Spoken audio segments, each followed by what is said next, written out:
নমস্কার বন্ধুরা, আমি অসীমা আরও একবার চলে এসেছি একটি নতুন রান্নার ভিডিও নিয়ে অসীমার রেসিপিতে। আজকে আমি বানাবো বড়ি দিয়ে একটি সুস্বাদু নিরামিষ রান্না। এখানে আমি নিয়েছি মূলো, বেগুন, আলু, মটরশুঁটি আর একটা টমেটো। আর মশলার মধ্যে নিয়েছি এখানে আমি সর্ষের তেল, লবণ, হলুদ, জিরের গুঁড়ো, লঙ্কা কুচি, ধনিয়া পাতা কুচি, আদা বাটা, পাঁচফোড়নের জন্য নিয়েছি একটা শুকনো লঙ্কা, দুটো তেজপাতা নিয়েছি, এখানে পাঁচফোড়ন নিয়েছি আর নিয়েছি বড়ি। কড়াটাকে আমি গরম করে নিয়েছি। এবার এর মধ্যে দেব একটু সামান্য সর্ষের তেল।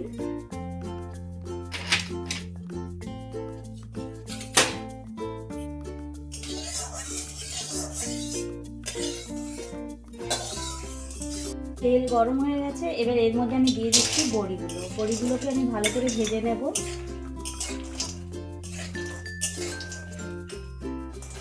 বড়িটাকে আমি ভালো করে ভেজে নিয়েছি। এবার এটাকে আমি একটা পাত্রে তুলে নিচ্ছি। এবার ওই কড়াতেই আমি দিয়ে দিচ্ছি আরো অল্প একটু সর্ষের তেল।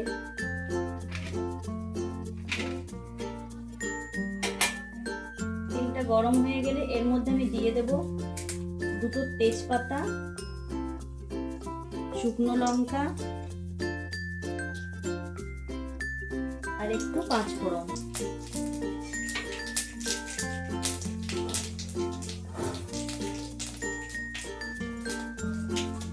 এবার এর মধ্যে আমি দিয়ে দেবো কেটে রাখা সবজিগুলো।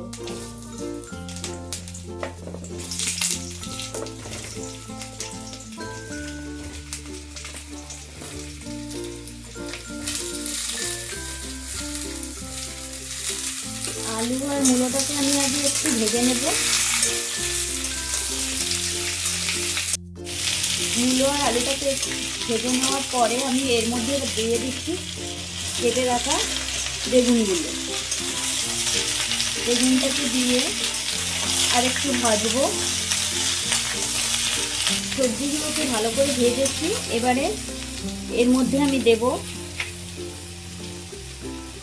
টেস্ট অনুযায়ী লবণ,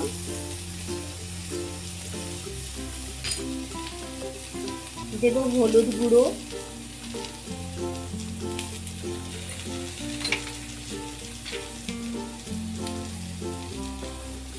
কাঁচা লঙ্কা কুচি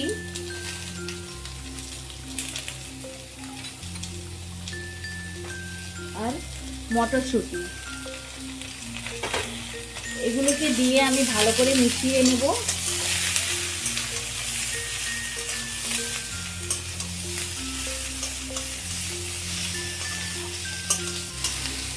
এগুলো দিয়ে ভালো করে মিশিয়ে নিয়েছি। এবার এর মধ্যে আমি দিয়ে দিচ্ছি আদা বাটা।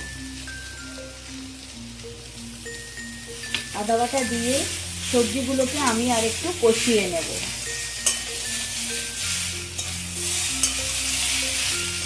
সবজিগুলো আমি সব কষিয়ে নিয়েছি। এবারে আমি এই টমেটো কুচিটাকে এক সাইডে এভাবে দিয়ে দেব।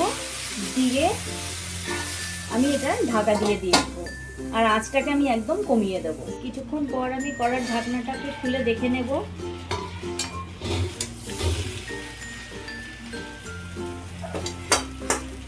এই দেখুন, আলু মূলো সব সিদ্ধ হয়ে গেছে আর টমেটো সিদ্ধ হয়ে গেছে। এবারে আমি এগুলোকে সব একসাথে কষিয়ে নেব।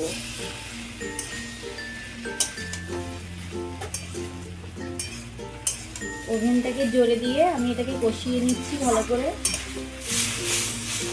এই দেখুন বন্ধুরা, সবজিটাকে আমি ভালো করে কষিয়ে নিয়েছি। এবার এর মধ্যে আমি দিয়ে দেব গরম জল।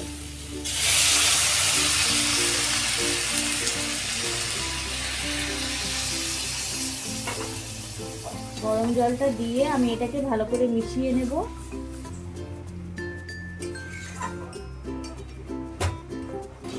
জল দেওয়ার পরে আমি ভেজে রাখা বড়িগুলো এর মধ্যে দিয়ে দিচ্ছি। দিয়ে এটাকে মিশিয়ে নেব। নেওয়ার পরে এবারে আমি কড়াটাতে চাপা দিয়ে দেবো। কিছুক্ষণ পর আমি কড়ার ঢাকনাটা খুললাম। এবারে সবজিগুলো দেখে নেব। বড়িও সিদ্ধ হয়ে গেছে। কয়েকটা আলু বেগুন সব আমি এভাবে ভেঙে দেবো। আলু মুলোগুলো এগুলো সব আমি একটু ভেঙে দেবো যাতে তরকারিটা একটু গাঢ় হয়।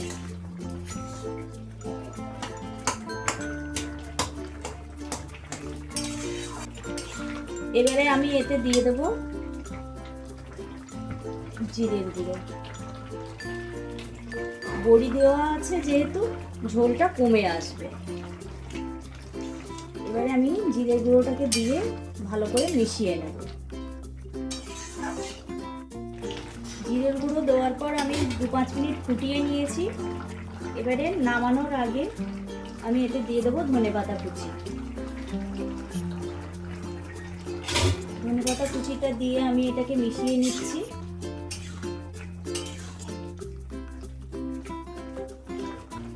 এবারে আমি গ্যাসটাকে অফ করে দেবো। বন্ধুরা, নিরামিষ তরকারি আমার রেডি হয়ে গেছে। রেসিপিটি আপনাদের কেমন লাগলো কমেন্ট করে আমাকে জানাবেন।